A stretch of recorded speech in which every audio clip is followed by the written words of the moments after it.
जी हाँ, स्वागत है आपका। तो हिंदी वर्णमाला से बनने वाले सभी महत्वपूर्ण और परीक्षा उपयोगी प्रश्न एक ही वीडियो में। अगर ये वीडियो आपने देख लिया तो फिर वर्णमाला से संबंधित कोई भी प्रश्न छूटने नहीं पाएगा। सबसे पहले जान लेते हैं कि हिंदी वर्णमाला कहते किसे हैं। देखिए, हिंदी वर्णमाला इसे कहते हैं किसी भी भाषा के वर्णों का व्यवस्थित क्रमबद्ध रूप ही वर्णमाला कहलाता है। हिंदी वर्णमाला में कुल 52 वर्ण होते हैं और 52 वर्ण से संबंधित महत्वपूर्ण प्रश्न अक्सर पेपर में पूछे जाते हैं। तो ये जो हिंदी वर्णमाला है स्वर और व्यंजन से मिलकर बना हुआ है। आइए इन तमाम महत्वपूर्ण प्रश्नों पर चर्चा करें कि कहाँ से कैसे कैसे प्रश्न पूछे जाते हैं। सबसे पहले हम स्वर से बनने वाले महत्वपूर्ण प्रश्नों पर चर्चा कर लेते हैं, उसके बाद व्यंजन से बनने वाले महत्वपूर्ण प्रश्नों पर हम चर्चा करेंगे, ठीक है ना। सबसे पहले सवाल ये बनता है कि छोटा आ और बड़ा आ का उच्चारण स्थान क्या है, ठीक है। तो इसका उच्चारण कंठ से होता है। यहाँ से प्रश्न ऐसे बनता है कि किस स्वर का उच्चारण कंठ से होता है। तो छोटा आ और बड़ा आ। इसके अलावा छोटी ई और बड़ी ई का उच्चारण स्थान तालु है या तालव्य है। इसके अलावा छोटा ऊ और बड़ा ऊ का जो उच्चारण स्थान है वो है ओष्ठ। इसके अलावा जो री है उसका उच्चारण स्थान मूर्धन्य है, ठीक है ना। इसके अलावा ए और आय का उच्चारण स्थान क्या है, कंठ और तालु। किस स्वर का उच्चारण कंठ और तालु से किया जाता है, तो ए और आय। इसके अलावा ओ और आओ का जो उच्चारण स्थान है वो कंठ और ओष्ठ है। इसके अलावा अंग और आहा, देखिए अंग का जो उच्चारण स्थान है वो नासिक, इसको बोलते समय हवा नाक में प्रवेश करती है। और जो आहा है इसका उच्चारण स्थान क्या है, ये कंठ है, यानी गले का प्रयोग किया जाता है इसमें। इसके अलावा ये भी पूछा जाता है कि हिंदी वर्णमाला में आयोगवाह कितने होते हैं, तो हिंदी वर्णमाला में 2 आयोगवाह होते हैं, ठीक है। इसको बोलते हैं अनुसार और इसको बोलते हैं विसर्ग, क्लियर। तो हिंदी वर्णमाला में 2 आयोगवाह होते हैं। लेकिन अगर ये पूछा जाए कि हिंदी भाषा में कुल कितने आयोगवाह होते हैं, तो हिंदी भाषा में कुल मिला के 3 आयोगवाह होते हैं, एक अनुसार, एक अनुनासिक और तीसरा जो है विसर्ग, ठीक। जैसे हंस लिखते हैं तो इसमें अनुसार का प्रयोग करते हैं, जिसको अंक की बिंदी बोलते हैं हम लोग।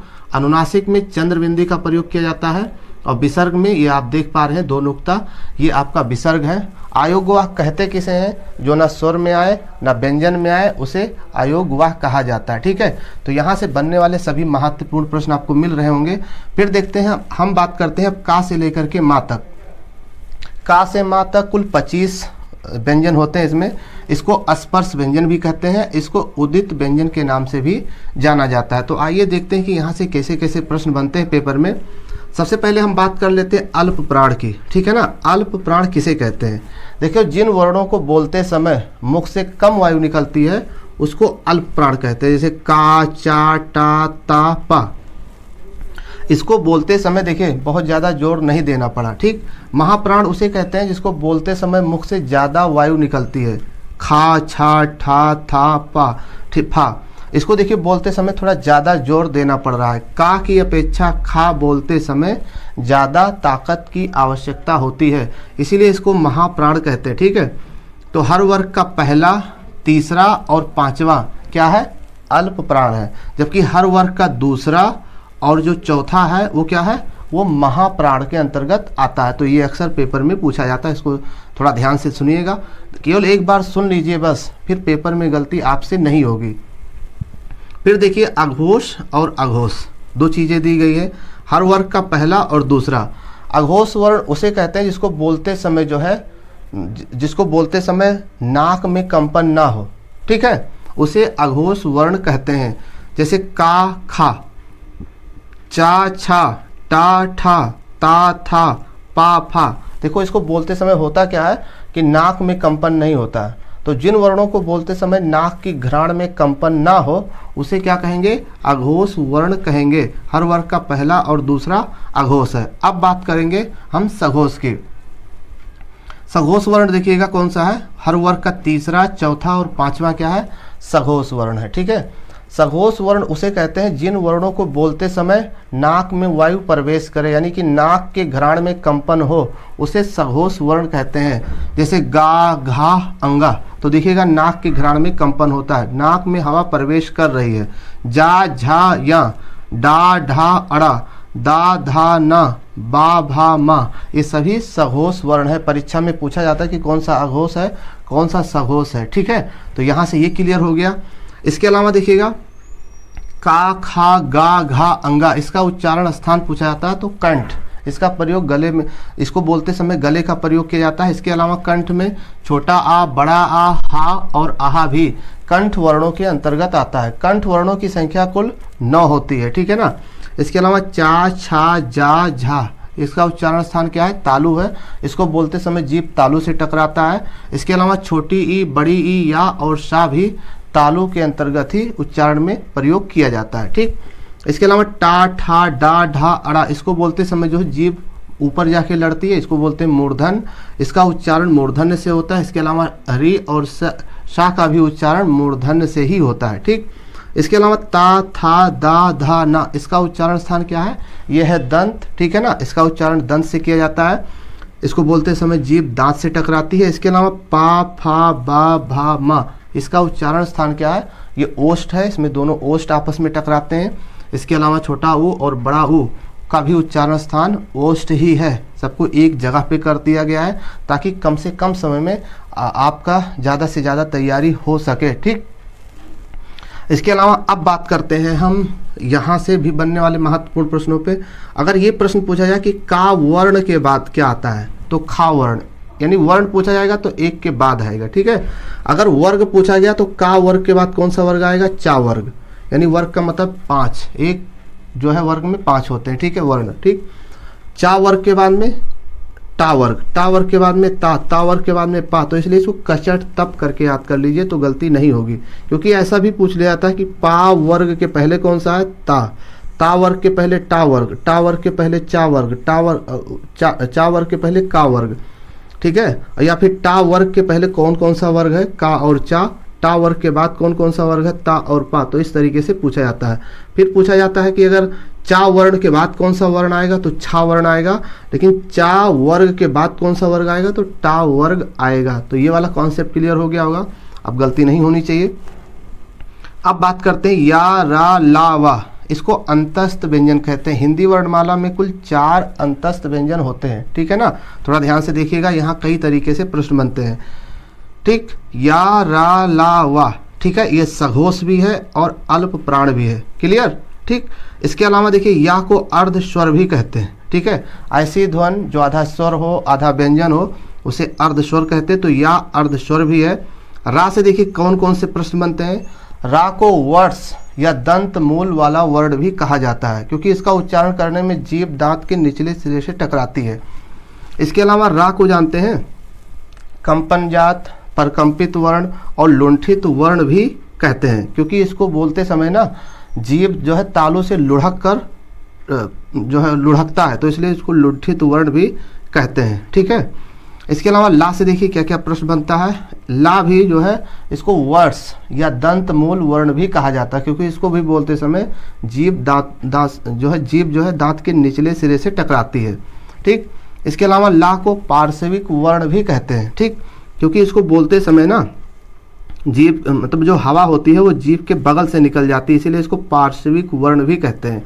वा को दंतोष्ठ भी कहते हैं, ठीक। वा को क्या कहते हैं? दंतोष्ठ। इसको बोलते समय दांत और ओष्ठ दोनों का समावेश होता है।